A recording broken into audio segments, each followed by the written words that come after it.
Good morning, Youngstown. This is a great day, full of celestial beauty and harmonic resonance. This day has been waiting for you. This day has been waiting especially for you, to embrace you, to guide you. This is the day that we have been given. Let's not waste it. Please stand as you are willing or able and join us in singing our first hymn in the gray hymnal. Let me know if you have trouble finding it. It's number 1. May nothing evil cross this door.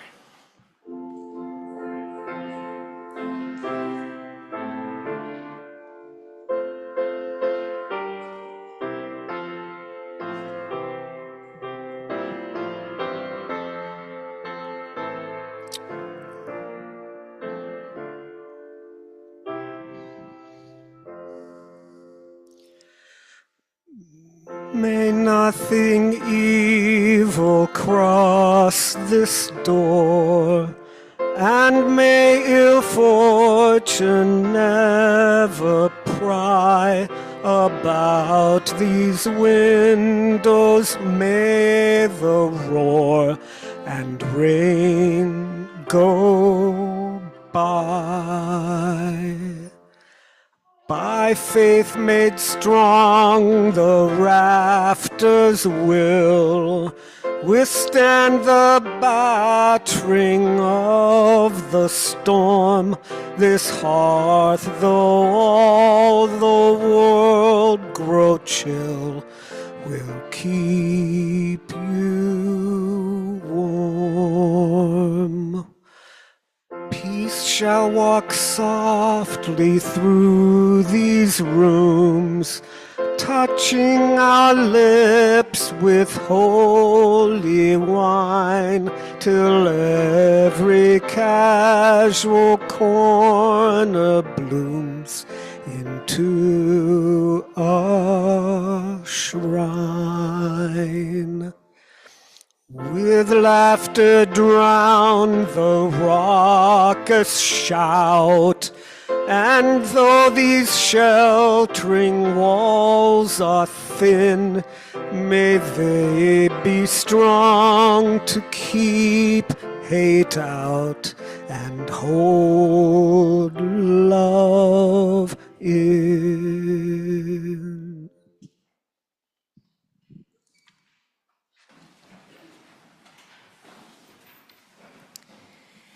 Good morning. My name is Michael Condor. We are so happy that you can be here with us today, whether here in person, on Zoom, Facebook, or later on YouTube. What a joy it is to be together. We do have a couple of announcements today, and I forgot my order of service. On the back of your order of service, we have the UUYO book club coming up here on Wednesday. That's on Zoom. They're discussing the book Trust by Hernan Diaz. Then Thursday, February 27th from 7 to 8 here at UUYO in Channing Hall, we're having an LGBTQ plus panel discussion on queer life in America. And finally, on Sunday, March 2nd, we're having a UUYO chili cook-off. Bring on the heat to keep us warm. And there's a sign-up board down in Channing, thank you, to sign up either for chili, bread, or to help out in the kitchen. Now I would like to invite our sound engineer, Tim Reardon, to deliver our chalice lighting. Give him a minute. It's a couple of flights of stairs.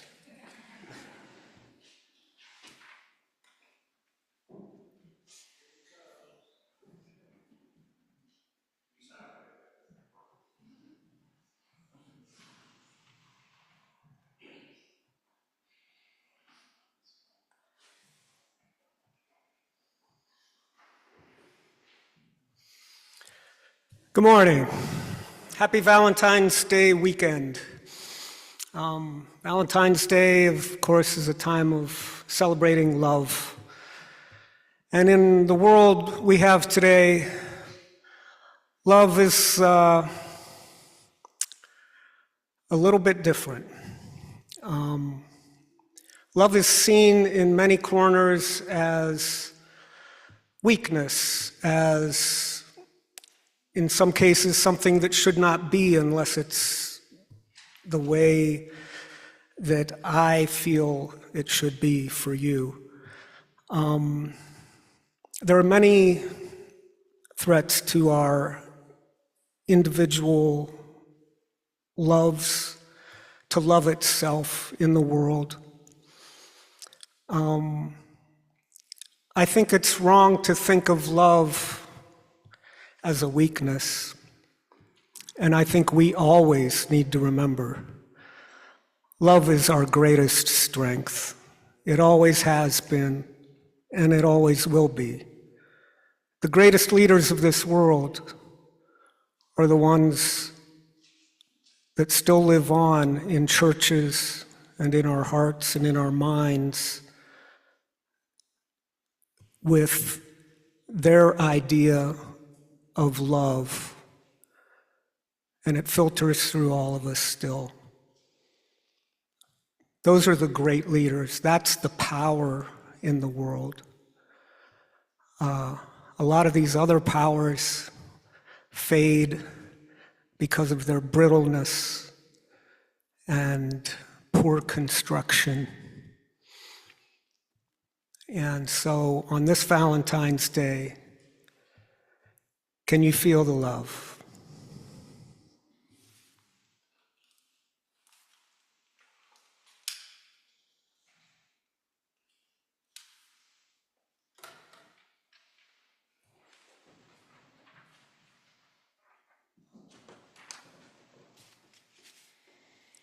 We now invite you to take a moment to greet your neighbors, especially those whom you may not know or recognize.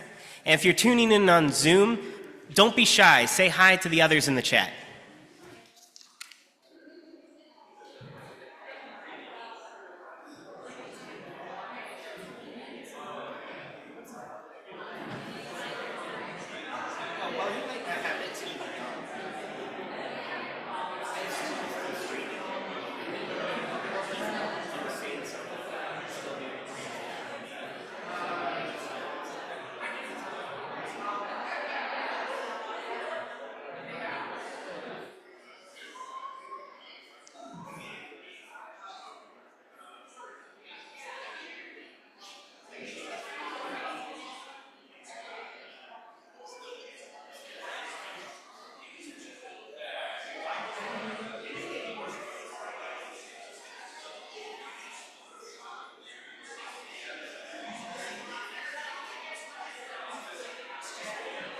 When we were still not meeting in person, I put it on we had it on our Zoom service. I had the slides and everything. As a matter of fact, I even had my voice call and made a video.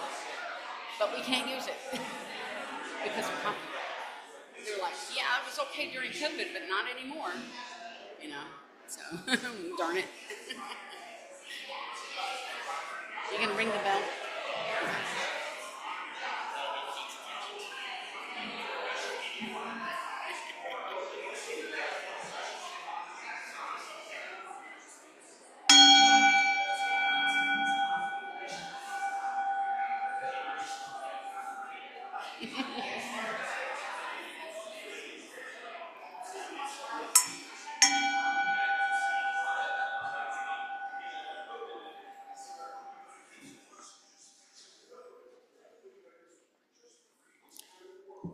Today's story is by Grace Byers with pictures by Keturah A. Bobo, and it is called I Am Enough.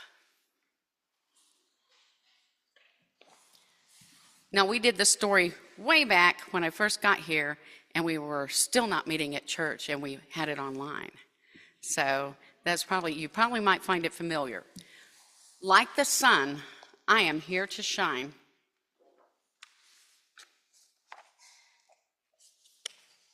Like the voice, I am here to sing. Like the bird, I am here to fly and soar high over everything. Like the trees, I'm here to grow. Like the mountains, here to stand. Like time, I'm here to be and be everything I can. Like the champ, I'm here to fight. Like the heart, I'm here to love.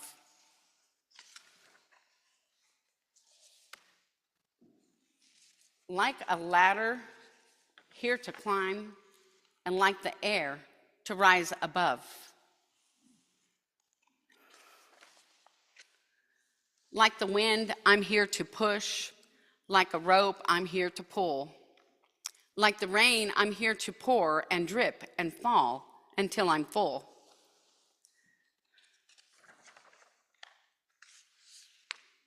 Like the moon, I'm here to dream.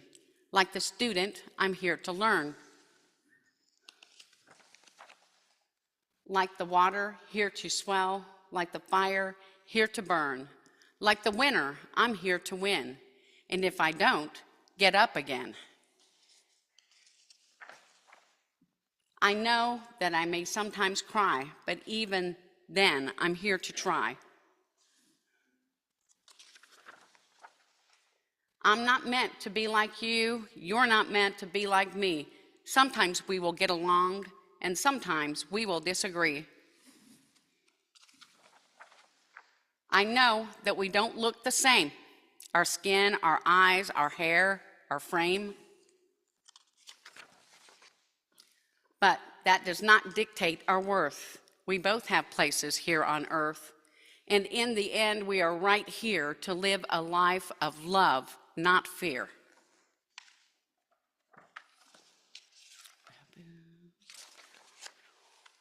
To help each other when it's tough. To say together, wait for it, I am enough. Say it with me. I am enough. Okay, I'd like to have the kids come up with me and we'll do the covenant.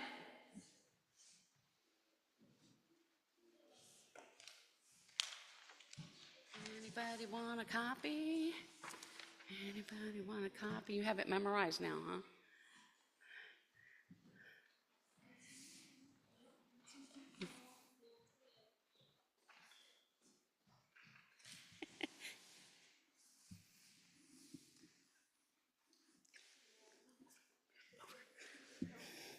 Okay, so the covenant is also in your order of service.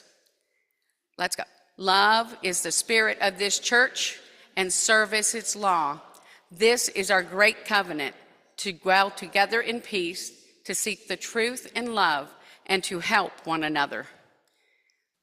Also in your order of service is the song that we sing the kids out to go to their classroom. Today they are having a party, so if we have any allergies, now's the time to speak up, okay? No? Coconut. Okay, I'll look. Thanks for telling me. Okay, go ahead. Go now in peace, go now in peace. May the spirit of love surround you everywhere, everywhere you may go.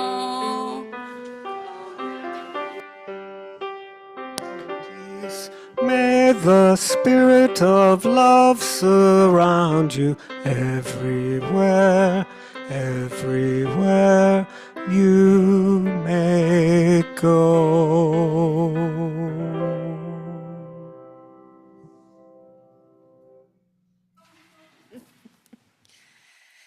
Every week, our church, we take up an offering.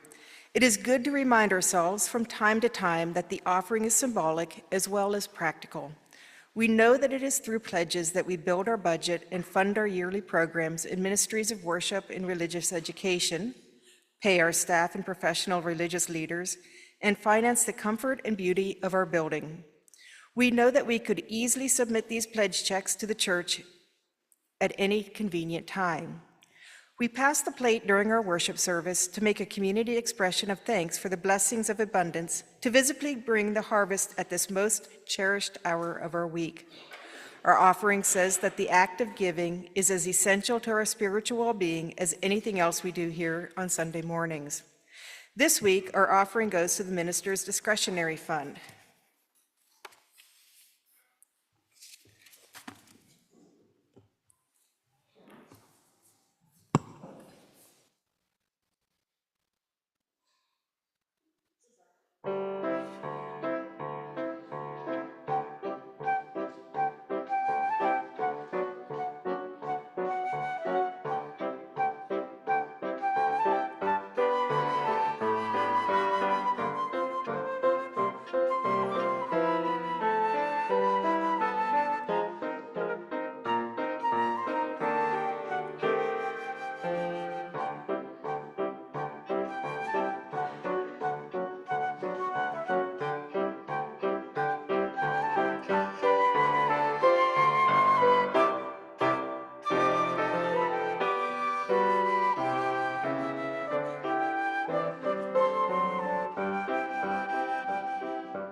Our first reading is in the hymnal. It's mentioned in this.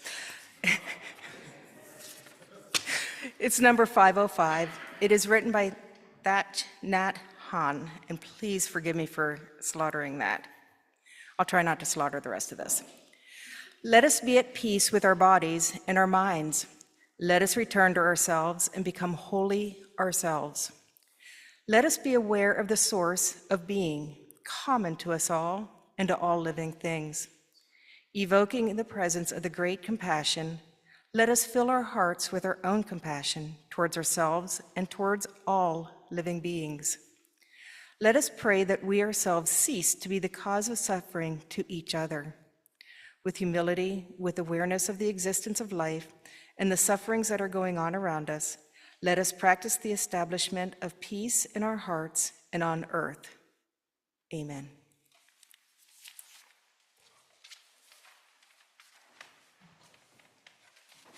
During these next few moments of silent meditation, I encourage you to think about inclusion. What do you choose to include in your life? What do you exclude? How do these things bring you joy? Are you keeping yourself from experiencing joy?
Our next reading is number 597.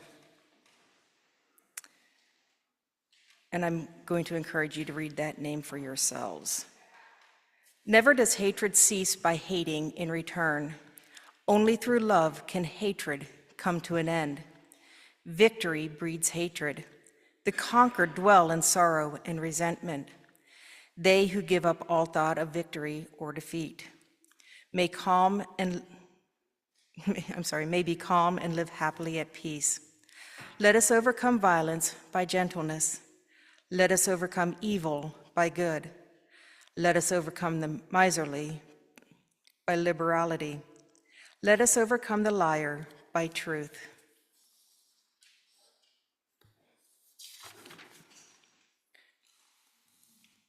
And then number 601.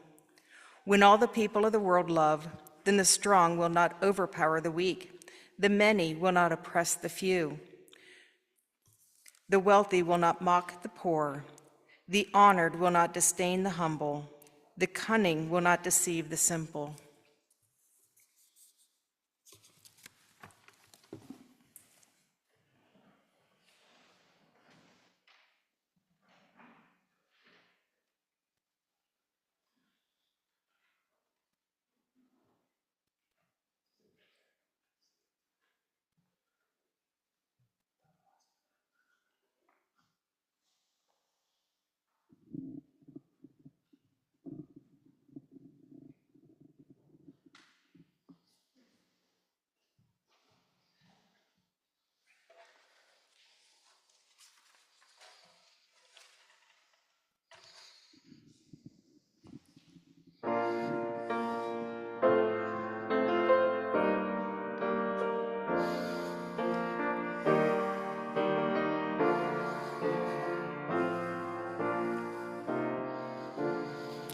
There's a calm surrender to the rush of day, when the heat of the rolling wind can't be turned away.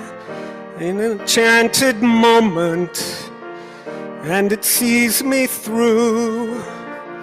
It's enough for this restless warrior just to be with you. And can you feel the love tonight? It is where we are.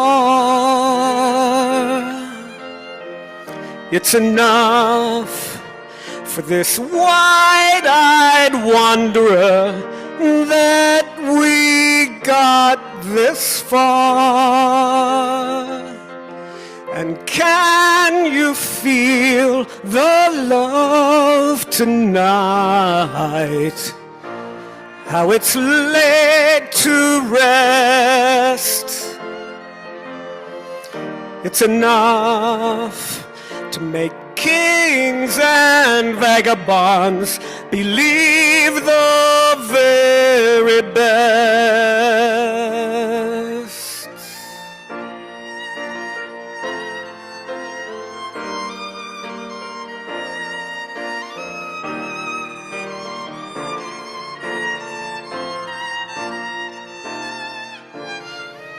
There's a time for everyone if they only learn that the twisting kaleidoscope moves us all in turn.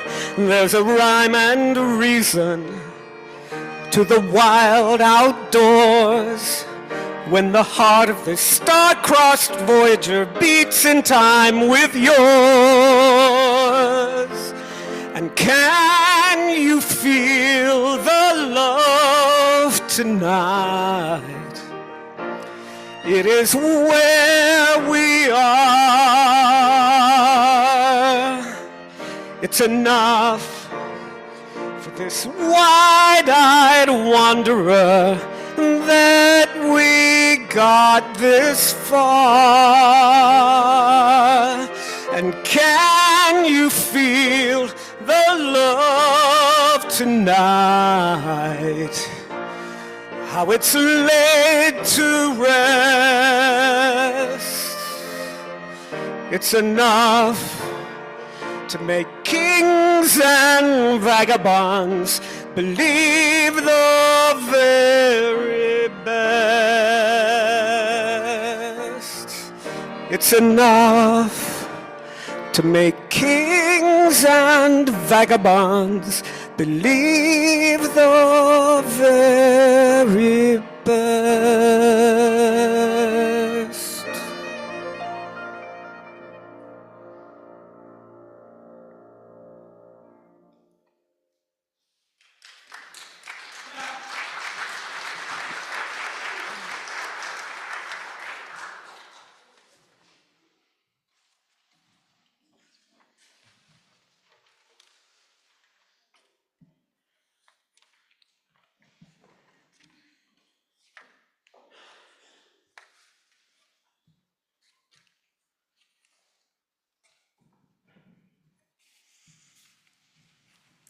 That was beautiful.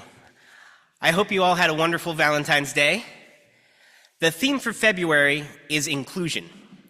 And when I think about the word inclusion, many things come to mind. Comfort, warmth, joy, the feeling of belonging. We are all searching for joy. We search for it in love, in our work, our passions. We wish to belong, for things to feel right for us. But sometimes we find ourselves excluded, feeling separate, alone. We feel as though there is a gatekeeper standing between us and our source of joy. Gatekeeping is when someone takes it upon themselves to decide who has the right to a community or an identity. Though it may seem harsh, there are actually two types of gatekeeping. Bad gatekeeping is likely the kind you are most familiar with. Bad gatekeeping is characterized by someone using their knowledge or their position to exclude people based on an arbitrary or discriminatory reason. This is often driven by their desire to feel superior or to exert their power over others. This is like the Whovian who claims you're not a real fan because you've never seen classic Doctor Who. Or a football fan saying that you're not a real fan because you don't remember the last time your team won a Super Bowl. Or maybe you just don't look like a fan. Hey, jerseys are expensive. Good gatekeeping is characterized by someone setting reasonable standards or expectations to maintain the integrity of a community or an activity. This is usually aimed at protecting the quality or essence of the community or interest. You may be less aware of good gatekeeping because when done correctly, it is hardly noticeable unless you're in violation. An example of this would be community guidelines, an expectation on how you are to conduct yourself within a group. Our covenant is a great example of this. Love is the spirit of this church, of this community. We dwell together in peace. We seek truth in love, and we help one another. So we all understand bad gatekeeping is, well, bad. But what about it is so terrible? Starting with the obvious, it's spiteful. Keeping someone out of something, say a fandom or a community, for an arbitrary or discriminatory reason, such as not liking the way they look or dress, is just another way of saying that you don't want someone to associate you with them even by mistake. For example, I know I bring this up a lot, but for example, if you play D&D and you keep a new player out of the hobby entirely just because you don't want to be associated with them, that is spiteful and hateful gatekeeping. They can learn to play. They don't have to play with you. Keeping a player out of your personal group due to their attitude or behavior, however, is completely reasonable. If, say, they keep killing NPCs when your group agreed to play a good campaign, that would be a violation of your agreed table community guidelines. Being excluded from a group for something you cannot control or is arbitrary is a feeling that can sour your experience and hinder any future joy that it may have given you. And by excluding others based on such unimportant things, just because they don't fit the mold, keeps us from expanding or growing. Without new information and experience, one cannot hope to evolve and grow. And you cannot learn from others if you are unwilling to listen. Keeping out others' ideas only keeps our minds small. By including others and having our groups evolve, we expand and advance ourselves, evolving to be better than we were before. But one can only grow in fertile soil through nurturing care in a loving environment, making it important to be able to trust those in your garden. Though we should all be open to allowing new people into our groups to learn from, it is also important to be mindful of who we are allowing into our circle. Shared morality, virtues, and principles keep us strong and evolving. Unfortunately, we're seeing in real time what happens when we let liars, tyrants, and butchers into our sacred spaces. They poison and destroy our systems. They belittle and terrorize our people. They leave a trail of destruction in their wake, and they don't care how they affect anyone but themselves. And they drag us all down with them. So while we must be open to others and new experiences, we must also be vigilant about what we are allowing through our gates. Gatekeeping in our communities can be good. It allows us to evolve as a group in the right direction. With good gatekeeping practices, like community guidelines, we can hope to create spaces where hate and bigotry are not tolerated and where we can feel safe to be ourselves. If we do not have strong moral boundaries and principles, then a few annoying oranges can spoil the whole crate. Bigotry and hate spread like a virus. But why am I bringing up gatekeeping when talking about inclusion? Because sometimes the greatest gatekeepers we face that keep us from our joy is ourselves. Sometimes the only thing standing in the way of us being included is us. Gatekeeping is a practice we do to ourselves daily, whether we realize it or not, both good and bad. Good gatekeeping practices can keep you from danger, whether real or perceived, such as denying yourself delicious ice cream cake, even though you love it, because you don't have a lactose pill and you don't want the embarrassment of having an accident at work. I'm lactose intolerant. It can keep you from putting yourself in harm's way, but when it holds you back from doing something fun or something that would bring you joy, that's when it's become bad gatekeeping. I have been guilty of bad self-gatekeeping, holding myself back from things that excite me. Even a year ago, when Reverend Boyd first asked me to deliver a message, I almost gatekept myself out of the experience. I was apprehensive, and I told him, I don't know, I'm not exactly pious, and I'm not the type that one would expect to see preaching.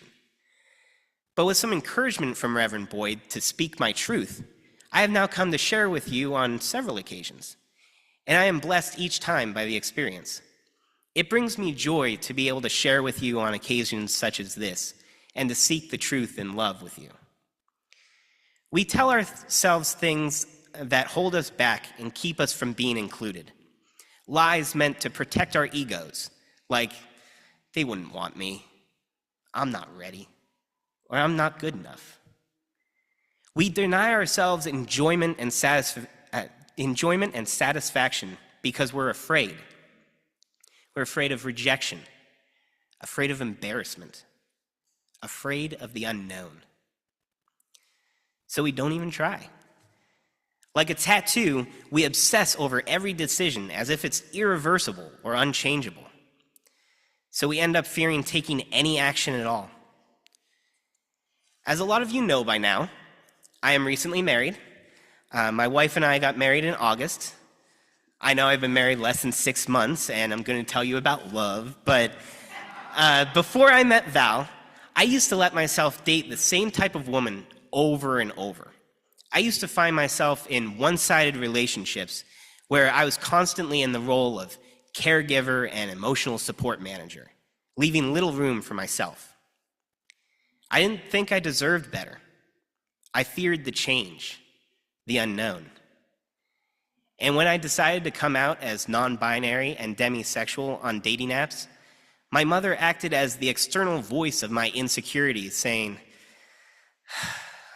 I'm just afraid that you're never going to find someone with a profile like that. And I could have buckled and changed my profile like I had so many times before, but I decided to reject that narrative thinking and thought, it doesn't matter. If I can't find someone with the truth, then I won't do dating apps anymore. And less than 1 month later, I found my future wife.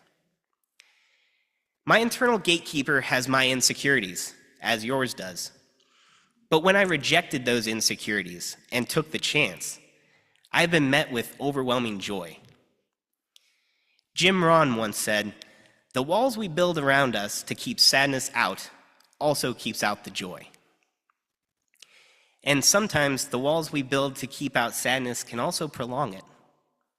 I've been guilty on more than one occasion of not speaking my truth in order to spare someone else's feelings. When someone has hurt or insulted me, I've spared their feelings and said nothing, held myself back, hoping they would realize the hurt they had caused, but they never do. And in return for sparing them, I got to hold on to that trauma of the experience much longer than if I had just let it out in the moment. I held the hurt, and the aggressor got to walk free of the memory. Is that fair? No. And though it would not have brought me joy in the moment to share my hurt feelings, it would have diminished the pain I have felt over those moments since. When I first told my wife that I planned on talking about self-gatekeeping today, her reaction was, "You should take your own advice." And she's right. I constantly stand in my own way and talk myself out of doing things that I might enjoy. I have lots of creative vision, but due to my second guessing and bad gatekeeping thinking, I struggle with follow-through. I think things like, I'm not good enough and nobody will care. So I tried today to give you a message that I also needed to hear. I may still stand in my own way, but I try to do better each day. I remind myself that when it has mattered, and I have taken the chance and done something that scared me and pushed through, I have grown and been met with overwhelming joy. You're going to struggle. We all do. But all you can do is evolve and try to be better tomorrow. You are the greatest gatekeeper to your own joy. Please join me in prayer. Spirit of love, heavenly guidance, divine dungeon master, we thank you for your presence with us today. Please continue to be with us and guide us on our adventures and be with our parties into the morrow and beyond. Help us to discover what is holding us back and help us take steps being better gatekeepers in our lives. May your guiding light be with us always. Amen. And now, once again, I ask you to please stand as you're willing or able and join us in our final hymn, in the teal hymnal this time, 1008, When Our Heart is in a Holy Place.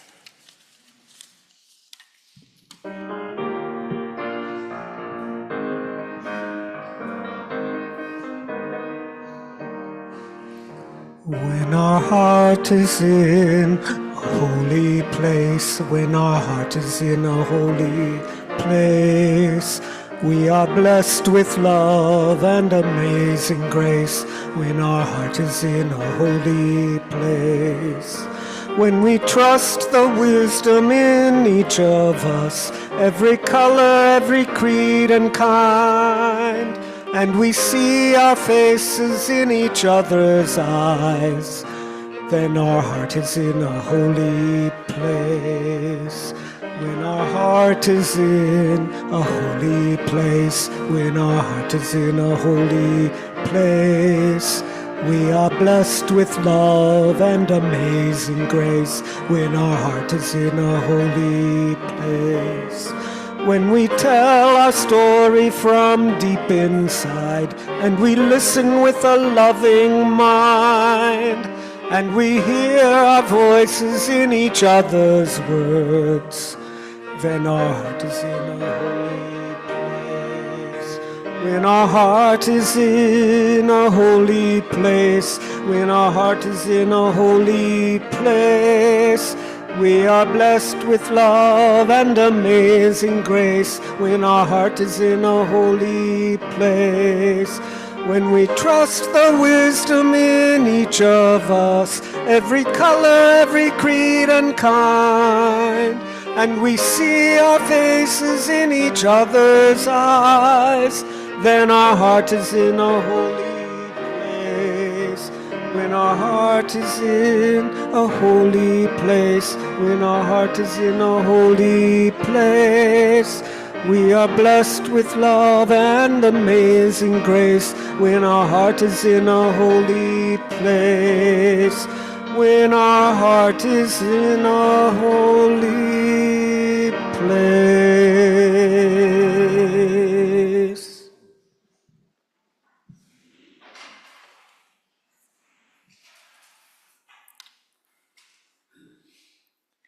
We extinguish this flame, but not the light of hope, the warmth of community, or the fire of commitment.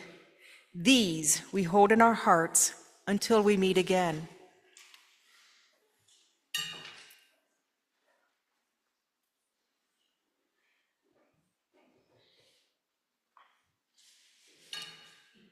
Feel free to cast a spell with me. As you venture on, remember the great fact: you are loved and never truly alone.